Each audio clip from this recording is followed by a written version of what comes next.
Assalamualaikum warahmatullahi wabarakatuh. Halo semuanya, bagaimana kabarnya? Semoga kalian dalam keadaan baik-baik saja ya. Baik, perkenalkan nama saya Cindy Fatika Sari dengan NIM 2486206100. Saya kelas 2D mata kuliah Pendidikan IPS dengan dosen pengampu Bapak Rizky Ananda, SPD, MPD. Saya prodi PGSD di Universitas Pahlawan Tuanku Tambusai Bangkinang, Riau. Baik, kali ini kita akan membahas dua materi, yaitu kegiatan ekonomi dan hubungannya dengan berbagai bidang pekerjaan serta kehidupan sosial dan budaya di lingkungan sekitar sampai provinsi. Materi yang kedua yaitu kerajaan Hindu atau Buddha atau Islam di lingkungan daerah setempat, serta pengaruhnya pada kehidupan masyarakat masa kini. Mari kita bahas satu persatu. Kegiatan ekonomi dengan berbagai bidang pekerjaan. Hubungan antara kegiatan ekonomi dan berbagai bidang pekerjaan bersifat sangat erat dan saling bergantung satu sama lain. Kegiatan ekonomi merupakan aktivitas yang dilakukan manusia untuk memenuhi kebutuhan hidup seperti memproduksi, mendistribusi, dan mengonsumsi barang atau jasa. Dari aktivitas inilah muncul berbagai jenis pekerjaan yang menyesuaikan dengan tahapan dalam kegiatan ekonomi tersebut. Pertama, produksi. Dalam kegiatan produksi, manusia menghasilkan barang atau jasa yang dibutuhkan masyarakat. Proses produksi ini menciptakan banyak lapangan kerja seperti petani di sektor pertanian, nelayan di sektor perikanan, buruh pabrik dalam industri, atau pengrajin dalam usaha kerajinan tradisional. Masyarakat yang tinggal di daerah pedesaan biasanya lebih banyak terlihat dalam sektor produksi karena sumber daya alamnya mendukung pertanian, peternakan, atau perikanan. Oleh karena itu, jenis pekerjaan mereka pun mengikuti karakteristik ekonomi lokal. Yang kedua yaitu distribusi. Kegiatan distribusi bertugas menyalurkan hasil produksi ke konsumen. Disinilah muncul pekerjaan seperti pedagang, supir, truk, kurir, dan pengelola logistik. Mereka bekerja agar barang dan jasa sampai ke tangan konsumen secara efisien. Di wilayah perkotaan, sektor distribusi semakin penting karena permintaan konsumen yang tinggi dan pertumbuhan perdagangan baik di pasar tradisional maupun toko modern. Yang selanjutnya yaitu konsumen. Masyarakat menggunakan barang dan jasa yang tersedia untuk memenuhi kebutuhan sehari-hari.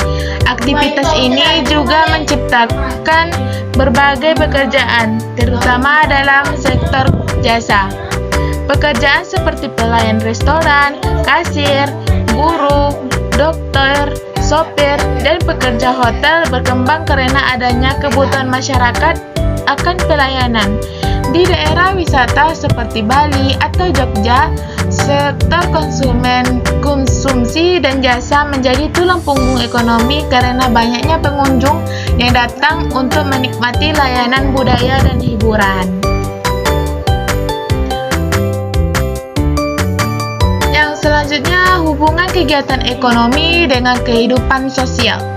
Kegiatan ekonomi mempengaruhi struktur dan dinamika sosial seperti yang pertama, hubungan gaya hidup.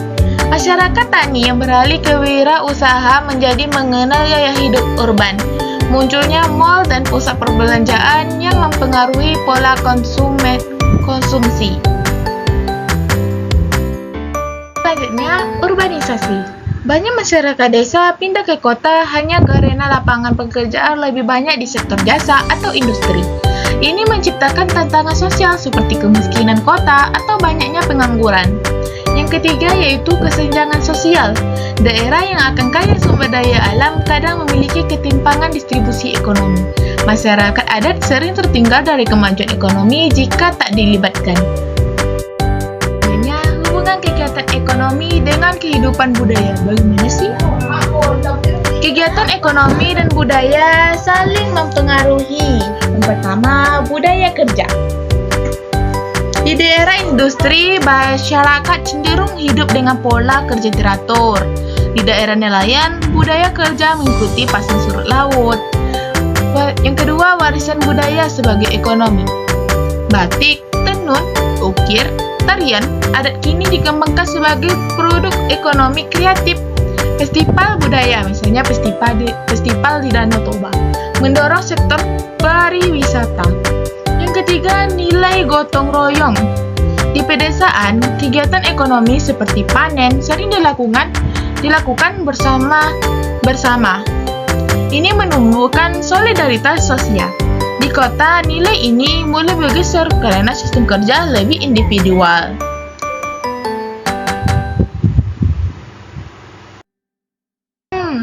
Lalu apa sih dampaknya dari tingkat lokal hingga provinsi? Yang pertama, lingkup lokal, RT, RW. Masyarakat saling bergantung. Petani menjual ke pedagang, pengrajin menjual ke wisatawan. Yang kedua, ekonomi kecil seperti warung, bengkel, dan UMKM menjadi tulang punggung.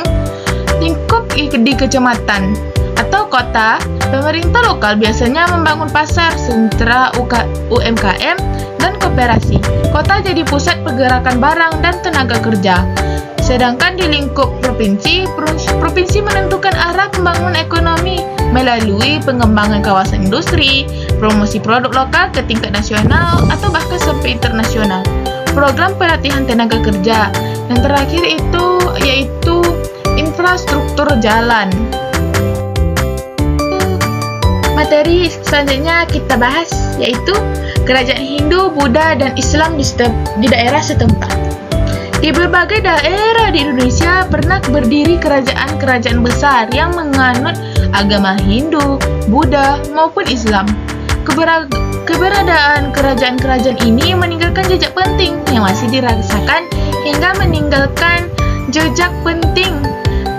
dirasakan hingga saat ini dalam berbagai aspek kehidupan seperti budaya, sosial, hingga sistem pemerintahan.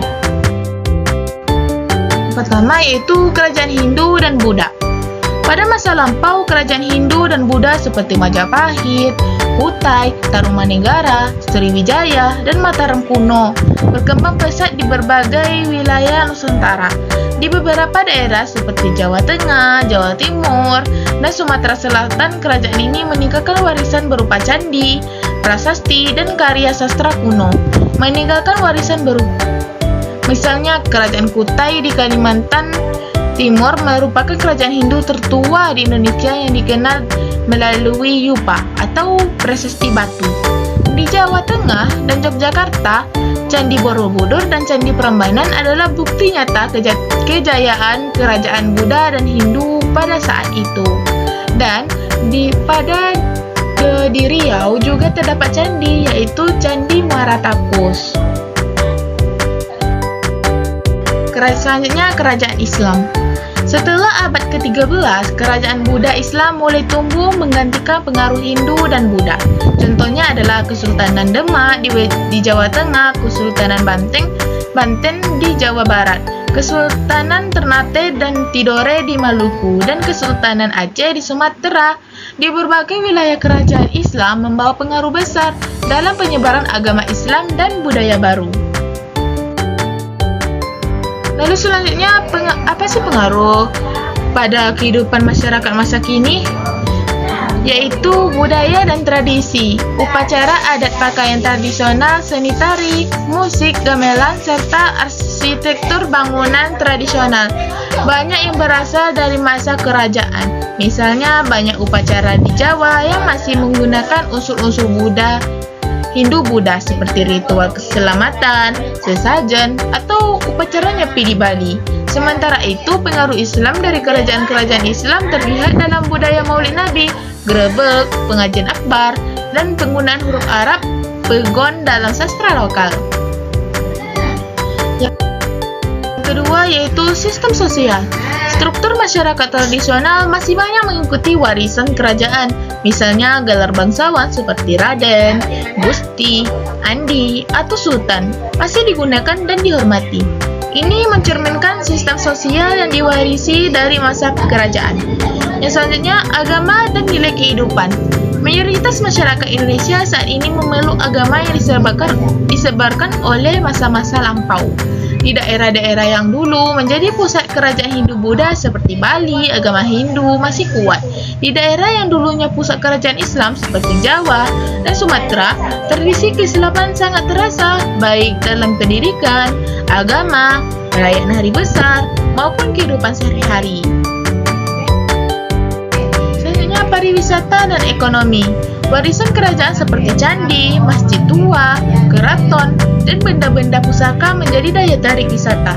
Ini memberikan dampak ekonomi melalui sektor pariwisata budaya. Contohnya Candi Borobudur dan Prambanan di Jawa Tengah, Keraton Jogja dan Surakarta, Candi Muara Takus di Riau, dan Masjid Agung Demak sering dikunjungi wisatawan baik lokal maupun mancanegara.